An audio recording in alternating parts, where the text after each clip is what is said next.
Okay, let's get started. All right, I'm privileged to talk about this. This is something I'm decloaking for the first time in public. So we've been working on this for quite a while in the background. And I'd love to get your feedback on all this and what you think. All right, so there's the agenda here. It's mostly a small bun and a large meat. So why would we want to do this? I'll explain what it is, but what is the motivation here? There's a bunch of domains that Java is not used in or not traditionally used in, or if it's used in, is not particularly good at. And we want to make it better. And we want to find the features that enable that. And so I'm searching for one feature that can enable that in conjunction with some other features, in part like Panama and so forth. And it should be easy for developers to write certain programs that represent, say, GPU code. I'm not going to talk about that. Gary is going to talk about that. He'll explain all that. Or, say, do automatic differentiation of Java programs for machine learning. Or, for example, do C# link-like stuff. Or to represent parallel graph algorithms. There's lots and lots of cases here. And Java struggles in these domains. And Python, it's eating his lunch. And we want to take some of that lunch back. So today what developers do, many things, but I sort of, there's three kinds of things that you do today. I've done all three of these. You've probably done all three of these as well. To do these kinds of things, you either embed snippets of non-Java code in text blocks or string templates. That's a great escape hatch if you really need it. I'm not dissing it, but we can do better than that. Or otherwise, you write lots of tedious Java code that builds up structures that a compiler does. And why should you have to do that? Why can't the compiler do it? Or otherwise, you use non-standard APIs that give you code in a model that's difficult to consume. Either there's too much information or there's too little information, and it's formed in a way that's difficult to process. We should instead be able to write novel Java programs that combine an API with language features. You shouldn't have to design an API that somehow tries to poorly emulate language features. I think a close analogy to this is Project Loom. If you've ever done reactive async, it tries to poorly emulate language features. This is an analogy, it's not exact, but with virtual threads, you can write language, you can use natural language features in combination with a structured concurrency API, and it's just writing normal Java code, not distorted Java code. I want to apply that same technique to writing GPU code, doing machine learning models, and so forth and so on. So it's hard to do today, so I want to fix it. So here's an example of tedious code. So developers really shouldn't have to write the top code here. I'm not going to explain what it is, but it's building up a tree. Developers should write the code on the bottom. They want to write normal Java code, not the stuff that the Java compiler would produce instead. And I'm sure I've done this. Unfortunately, in the machine learning world, this is the state of affairs in Java sometimes, building up TensorFlow models and so forth like that. This is something a normal Java developer should not have to do. So if a developer writes this ordinary Java code, this mathematical function, and some library wants to get access to the code of this method, what do they have to do today? Well, they have to sort of go to their class loader, get the bytes from the resource. If it's there, read those bytes, and here's the best bit of this. We use the new class file API that Brian will talk about later, and we can load those bytes using the class file API, but then we use the bytecode, and the bytecode isn't great for operating on and reasoning about code. You can do it, but you have to work at it. What do people do when they get bytecode and want to reason about it? What does C2 do? What does Graal do? What does Fernflower do? They lift it slightly up and they change the form so it's easier to analyze. So when you've got the bytecode, you have to manage the stack, you have to reconstruct structure and types, you may have to reverse engineer the compiler's strategy. So although the class file is great and it models the bytecode perfectly, the bytecode is a problem, not the class file API here, just to be clear. So an observation of all those examples I showed you there is they're all domain-specific programming models. Not all Java programs should be GPU programs. Not all Java programs can be differentiated. They're constrained in their domain. So they may have additional errors or additional constraints that are not for all Java programs. It's a subset. And in many cases, the program meaning may differ from that specified from the Java platform. Sometimes a bytecode, if a compiler compiles that program, Java compiler compiles it to bytecode, that bytecode is never intended to be executed. In effect, the program is intent, and we're representing intent instead. So this is one way not to do it. What we're not going to do is stuff all those programming models into the specifications. It does not scale, it's too costly, and most importantly, it does not compose. Those models will surely conflict. This is the way we'll kill a Java platform under its own weight. It will collapse and collapse into a singularity. So we don't want to do that. So another observation is that if we think about it, this is about programs that transform programs. We can support these use cases by a program that transforms another program. And to do that, we need to access, analyze, and transform it. And in that transformation process, we do not have to preserve Java program meaning if we don't want to.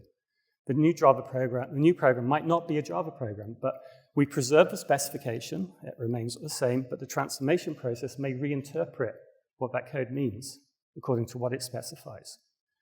And the transforming code is just an ordinary Java library. We don't need to add new programming domains to the specification. We just specify what code reflection is instead. And then we liberate the libraries to do what they want to do. So today, this program access, analysis, and transformation is kind of limited and hard to do. I expressed some of that before in those two examples. At the moment, we have two choices, each available at two distinct phases in the life cycle of a program. We have a source compile time. We have the AST, derived from a specified grammar of a JLS, and produced by a Java compiler. So it's different for each Java compiler out there, Java source compiler. OpenJDK source compilers, Java C is different from the Eclipse compiler. And at runtime, we have access to the specified bytecode of the class files produced by the compiler. And to get access to those bytecodes, you have to do something a little bit messy. And that's harder to do also for Lambda expressions. Getting access to those is tricky. I've done that. I'm sure everyone's tried to do that too and got reasonable success doing it, but developers shouldn't have to do that. And I'd argue that both formats of code are insufficient for the needs of those use cases. You can do it, but it's hard, and it's harder than it should be. So neither of the AST or bytecode is fully accessible using public APIs, and neither gives you the detail that you want. The reflection stops at the surface and gives you the surface details, but you can't go any deeper. And as I said before, neither is suitable, I'd argue, for the use cases that I want to support. The AST is designed to be processed by the source compiler. It contains a lot of surface syntax details, a lot of grammatical idiosyncrasies. If you've ever operated on it, you've got, oh, this is weird. And there's a reason why it's there for the purposes of the compiler, but you have to deal with that. And each is different for each, it's different code for each source compiler you use. And the bytecode is primarily designed for shipping and execution by the Java runtime. C2 or Graal eats bytecodes for lunch. But types are arrays, program structure is stripped away, and the arrangement is specific to the compiler. There's a translation strategy for each compiler as well, so you have to work out what that translation strategy is. Plus, if you want to operate on compile time and runtime, you have to operate on two different models. So what's code reflection? It's all about deepening and broadening Java reflection to enable these use cases. So it's three things. One is modeling Java programs, as I call them, code models, which is suitable for the access, analysis, and transformation, which can preserve program structure and type information, if you choose to do so. And then we enhance Java reflection to identify pieces of Java code that we can reflect over deeply, and also reflect over more broadly, so we can reflect over at compile time or at runtime. And primarily, we're going to focus on reflecting on method bodies and Lambda bodies. And then finally, we need an API to build, analyze, and transform code models for use at compile time and runtime. So at compile time, for example, we may be able to surface up domain-specific errors. Say, this program is not a differential program, or this program will not, this GPU kernel will not, cannot be compiled down to CUDA code, or something like that. So here's an example of what the end user, what it might look like to the end user here. And I'm showing an example of automatic differentiation, an example you might use in machine learning for gradient descent. So we have our same method f. I'm going to, for the purposes of exposition, annotate it to say this method is suitable for code reflection. Now that could change depending on what we do. So we can use normal Java reflection APIs to get the Java lang reflect method instance of f, just looking it up using standard reflection. And then we can add a method to the Java lang reflect method class, which says get me the code model. Now it's optional because not all methods would have a code model. And then someone can write an autodiff library that accepts code models in and produces a code model out that is a differential of what it was given in, assuming it can do that. Otherwise, it's an error. The important thing here, it's code models in, code models out. We want composition of these things. In theory, could you pass the code model that was output back in and get second-order differentiation? I'm not sure on the math of it, but in theory, it probably worked, maybe. Once you've got the code model, you can compile it to a method handle, which may internally translate it all down to bytecode, wrap it in a hidden class, and return a method handle for you to that method. And then you can invoke it given A and B, and then get the result of a gradient out from that. So that's what it looks like from end user low level, but you don't have to do that. You can high level it up so the developer doesn't see the code model itself, and you could pass in a method reference if you wanted to, or you could pass in a lambda expression if you wanted to, and achieve the same effect. And in this way, we've also used a functional interface for the gradient function itself. And you just apply, so you don't even deal with the method handles. So I showed you low level, and then you can wrap it up into high level if you wanted to. So what's going on here underneath the covers? So what is the Java compiler and runtime doing? So at source compile time, the Java compiler will take the AST of f and transform it to a code model instance using the API to build code models. And then we'd serialize that code model using the API to traverse, and store that serialized code model into the class file. And then at runtime, when we're using Java reflection and the method, we would first of all check that the caller has permission to access the code model, which is equivalent to checks of invoking a method, similarly. And then we'd load the serialized code model from the class file, deserialize that using the API to build, and then return the code model to the crawler. Here's a more real-world example of this, parallel graph analytics, which is an Oracle-developed platform for doing queries on large graphs of data. This piece of Java code here is implementing a PageRank algorithm using the PGX API. Now, the interesting thing about this code is it's never designed to be run directly. This represents intent. It represents a way to do parallel execution over a graph. But it's syntactically correct Java, but if you compile it to bytecode and run it directly, it may throw an unsupported operation exception. It's not designed to be run directly. It's designed to be transformed into a multi-threaded program or a multi-threaded and distributed program that operates on a big graph of data. So today, the PGX platform has a compiler that is effectively a plugin to Java-C that operates on the AST. And what we did was we prototyped an implementation of the PGX compiler that operates on the code model. So you see the code here. It's quite a lot going on here. There's generic types, there's loops, there's nested lambda expressions and so forth, and simple mathematical expressions, and so on. And the PGX algorithm specifies the behavior of this program. So it deviates from program meaning as specified by the Java specification. So we implemented a new compiler operating the code model that transforms it, and that transformation says what the behavior is for this kind of program. And then the PGX runtime can be enhanced to use this new compiler. So I'm showing the code here, what the developer would write at runtime, and I'm highlighting what changes here. So we just pass in a method reference to that PageRank method, rather than passing in a resource to the source code that the original compiler will compile. So we're now bringing PGX fully into the Java world rather than outside. Can't really call it Java, but using the Java syntax as leverage. So talked about code models.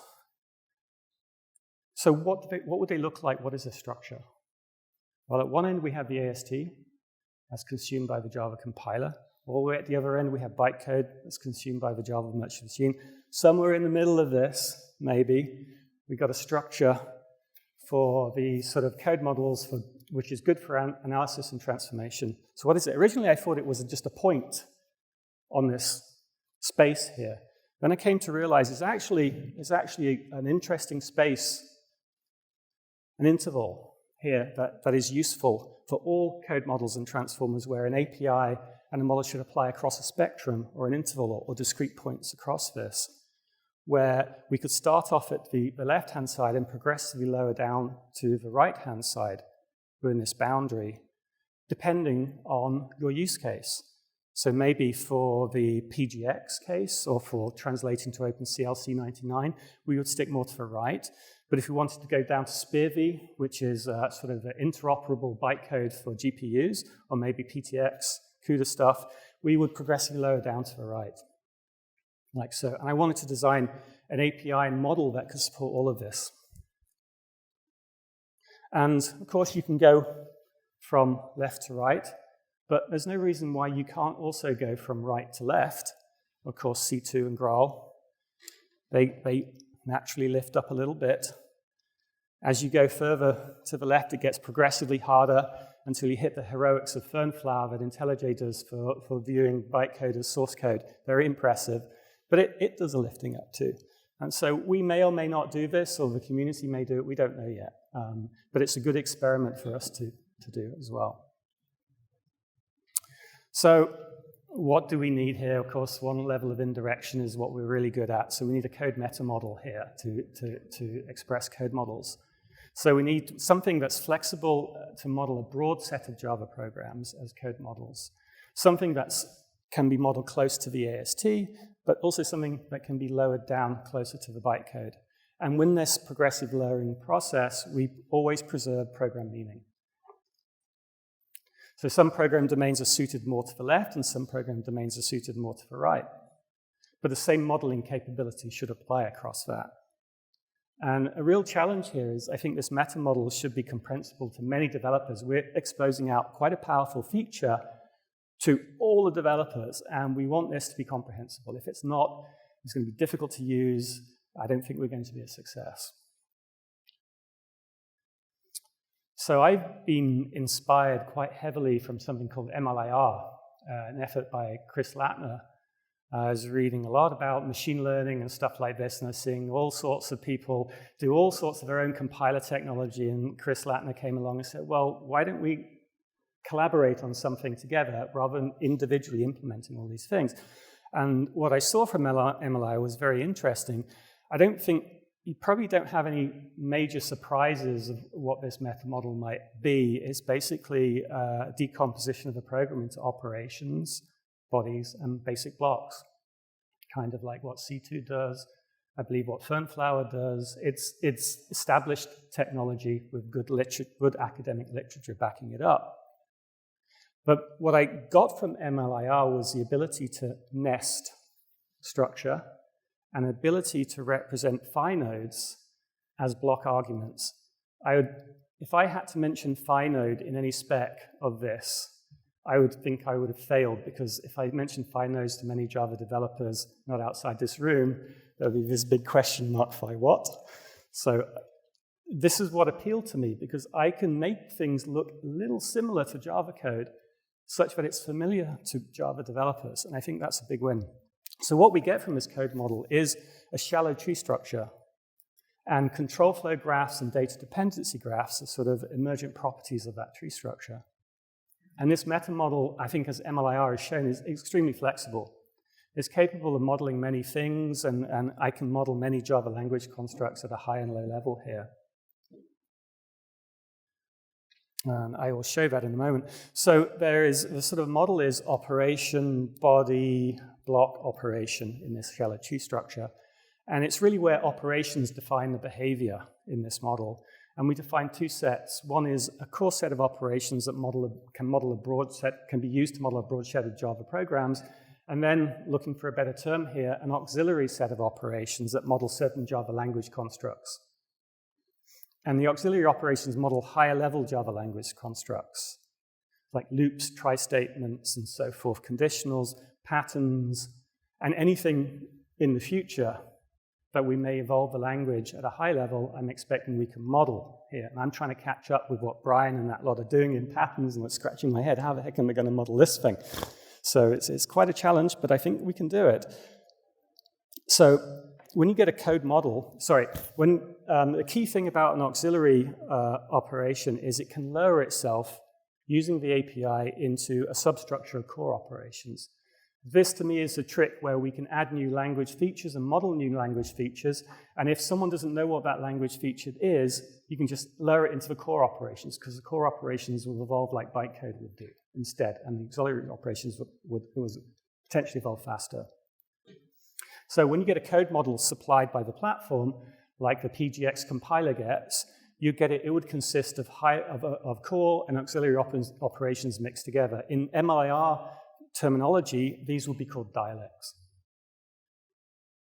So a code model supplied at runtime would never be supplied for invalid source because the compiler would fail. So it would always be correct program. And it may be transformed into a model comprised of only core operations while preserving that program meaning. So here's an example. So this is actually a real-world example. So we take f again, our method f, and what would the serialized, I'm being very careful on how I'm explaining this. This is not a language here, this is a serialization of the code model. And we can have a textual output of this serialization for purposes of debugging, for testing, but it's also extremely convenient to transmit this across the network or store it somewhere as well. So I'll describe this quickly, but let's not get too hung up on the syntax of this. I'm sure there's many people going, why have you done this here? I think I could do this better here. And there's going to be lots of opinions on it. But what I tried to do here was make it readable for Java developers. So it looks like there's a lambda expression in there. That's done on purpose. But what we have here is the func operation models method f, got a name, and then we have a body. And syntactically, I've merged the body and the entry block together to create the illusion that it looks like a whole thing. And then the entry block has block parameters that correspond to the method parameters. And then there's a sequence of operations. There's no control flow in here. It's just one block until we return. And then I model variables inside as effectively boxes, like so. And it's just a sequence of operations like LLVM bitcode, MLIR. So it's not a huge surprise. You notice there's a call operation here. It could be called invoke. And there's a descriptor that describes what I'm calling. And so you should be able to take that descriptor and resolve it using Java Reflection APIs without any other context surrounding it. So what we can do there is we can actually progressively lower it down to a pure SSA transform. So this is you might notice this is an SSA. Every operation has a value. And that value can be used by another operation, so you get your dependency tree. But we can strip away the variables if we don't want to, the var operations, and just go pure SSA if we want to simplify it if that's useful for your purposes. And just for fun, we can actually translate it to the bytecode domain. So I not only did I model Java operations, I decided, well, to eat my own dog food and see if this meta model can do other things, I also modeled bytecode. So that as a translation process, using the same APIs, I generate a new function that has bytecode operations inside. I don't think we'll ever expose this out, but it's useful internally for me to generate eventual bytecode out. So once I do this transformation, I just linearly go through and then output bytecode using the class file API, and there's the YAML output of the function. Notice I'm not clever on using, no, I'll get to that later, sorry. My code to transform to bytecode isn't particularly sophisticated, so you may be able to find niggles in here or improvements, but I don't know how optimal we have to be on generating super superior bytecode because C2 and Graal are so good at consuming it. Here's a more detailed example of the conditional operator. I like this because I can fit it on a slide. So let's look at the Java language specification. So we have three expressions here composed together. the sort of conditional, then the true expression, and the false expression. So we can model this. Remember, the function operation modeled the method body as one body in the code model. We can model this as 3 bodies, 1 for each bit of the expression, like this. So what we get is an operation called Java C expression here, and it has 3 bodies associated with each little snippet of code. And each one of these yields something. The first one yields a Boolean value, and the second and third one yield a result based on whether you take the true path, the false path based on the yielding of the first one. Again, we can lower that down, strip it away, lower that auxiliary operation. So what happens here is we lower that Java C expression operation into more blocks within inside the body of the function operation. And you can see now it gets more traditional in sort of compiler IRs that people would be familiar with here.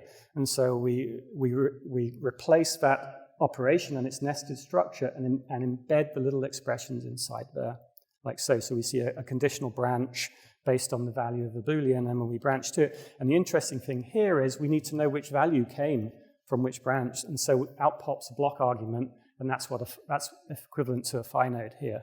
But I think this is much more readable for Java developers. Each little block here is kind of like a little function as a tail call. And I think this is also equivalent to continuous passing style. I can't remember the paper now, I think a Haskell-related paper that talked about these 2 kinds of representations, and they're effectively equivalent.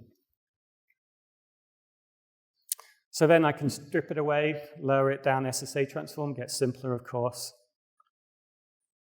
Convert it to bytecode as well, and then generate the bytecode. And this, I'm not being too smart on using the stack here.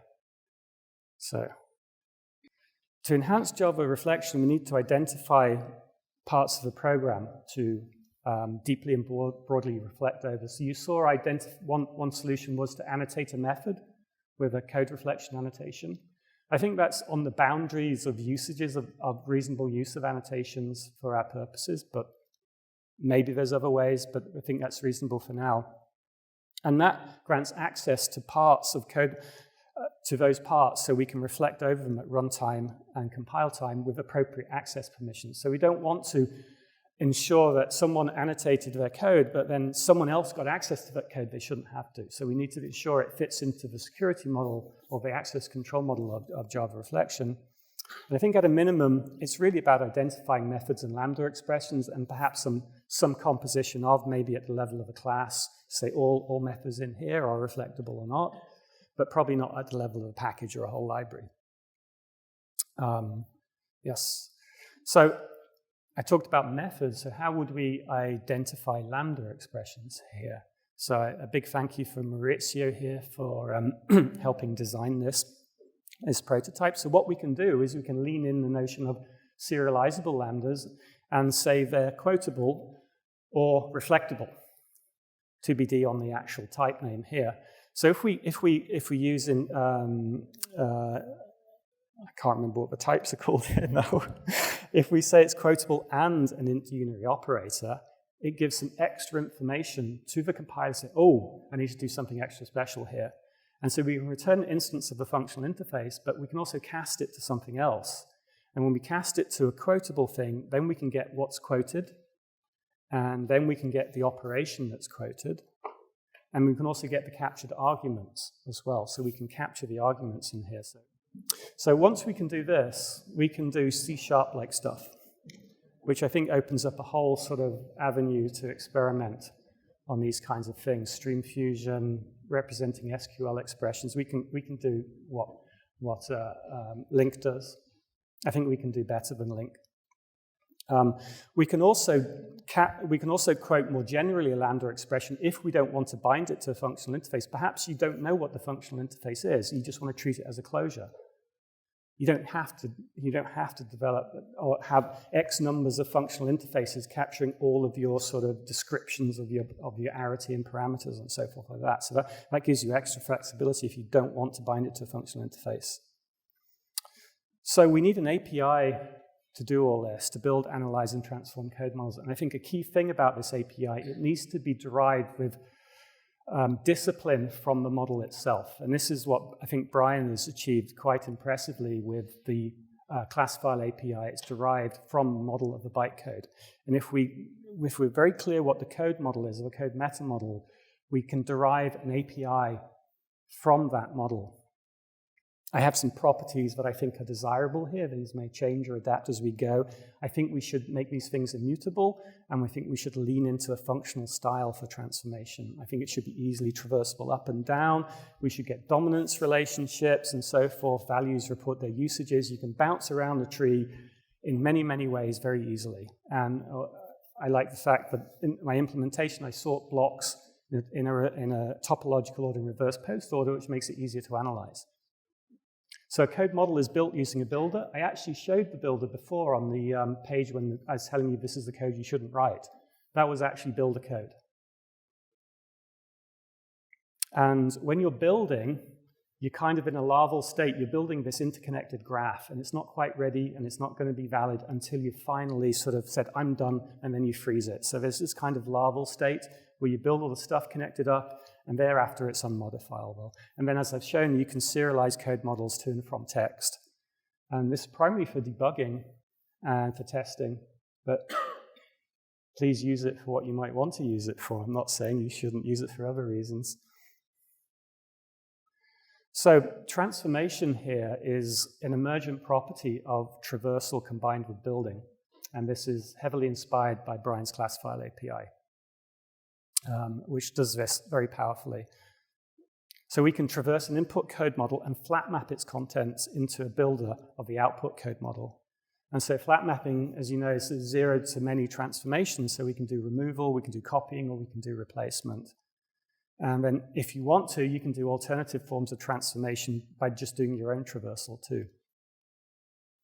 So each auxiliary operation here implements its own flat map style transformation to lower itself.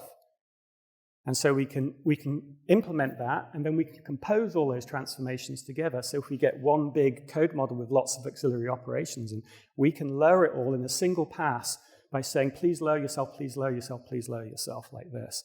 And that, as I've shown, includes loops, labels, and so forth like this, nested try statements.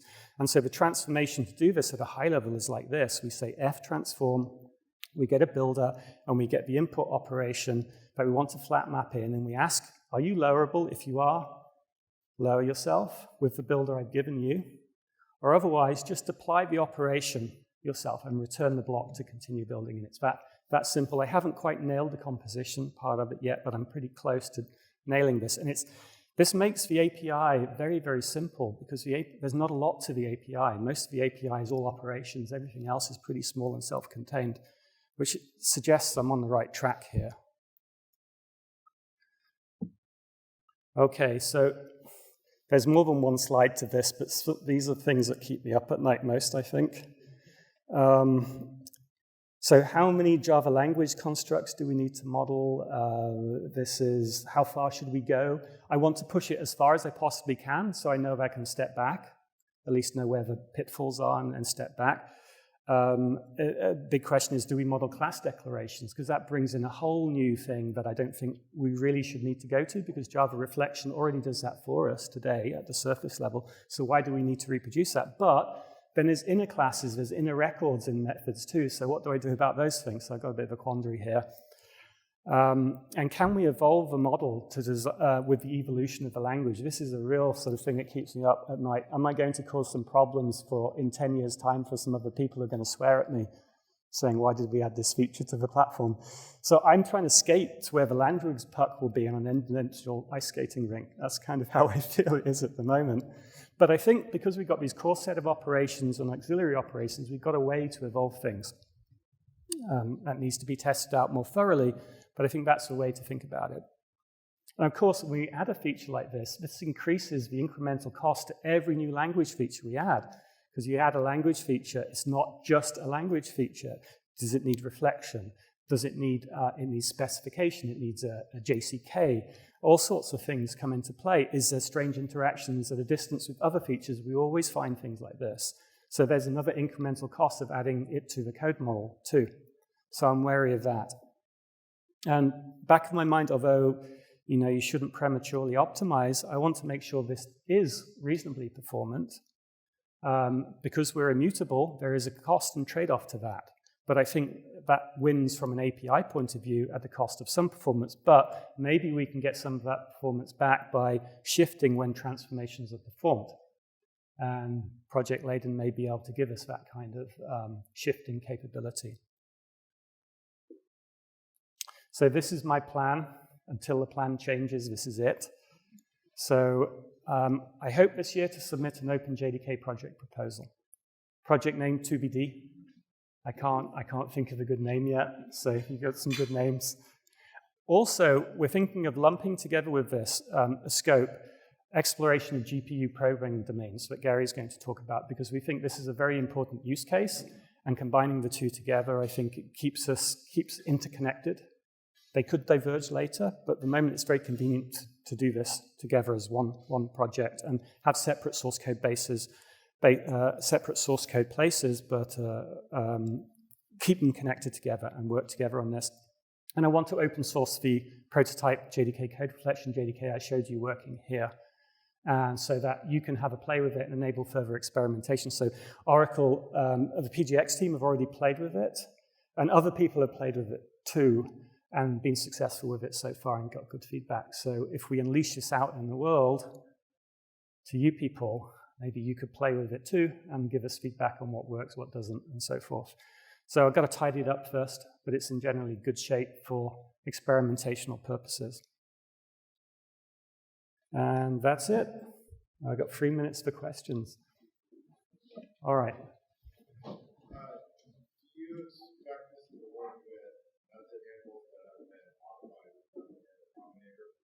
The question was, do you expect us to work with method handles and method handle combinators? I'm not sure. I think that might be tricky. So you want to get the code model from the method handle, effectively. In theory, it's possible because all the information is there. We could translate the Lambda form stuff. We could definitely do that. Yeah. Any other questions? Okay.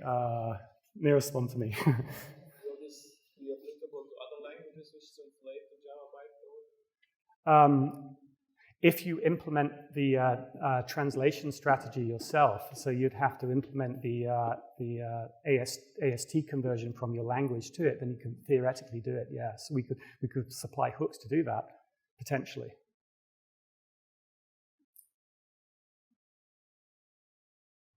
There's a question over there. Yes.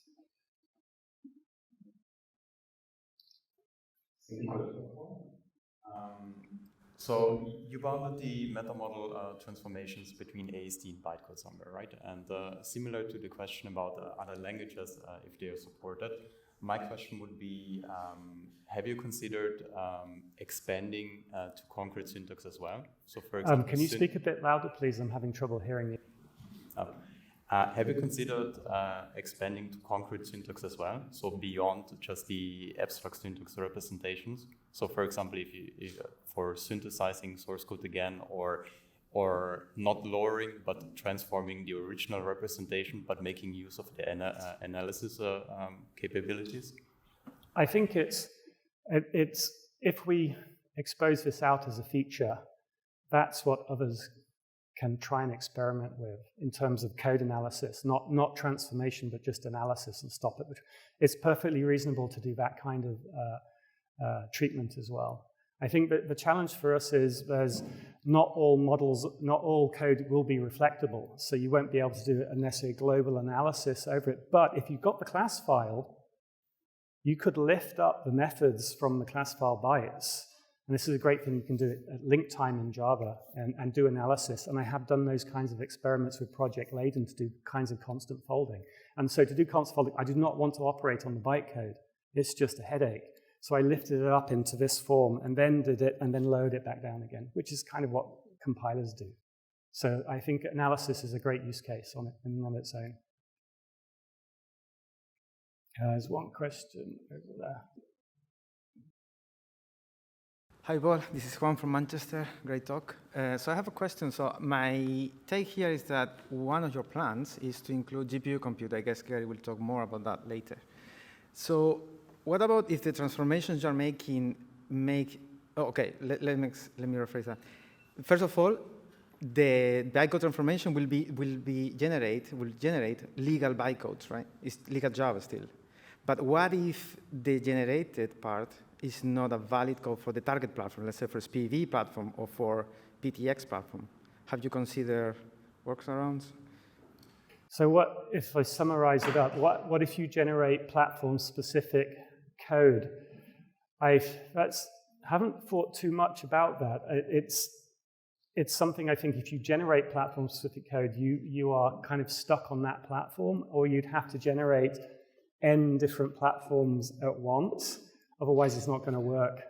And I think we have similar, when you commit to some kind of Panama, in some respects, you have the similar kind of problem that you have to support different platforms to enable that. Otherwise, if you can support something that's cross-platform already, like SPIRV, maybe that is a way to think about as a sort of lowest common denominator, and then have another transformation later to do at runtime to do your platform-specific transformation. You could do a transform that's generic, cross-platform, and then further specialize when you know what the platform is at runtime or at link time, using a laden condenser mechanism, perhaps. Okay. I think time's up. Okay, thank you.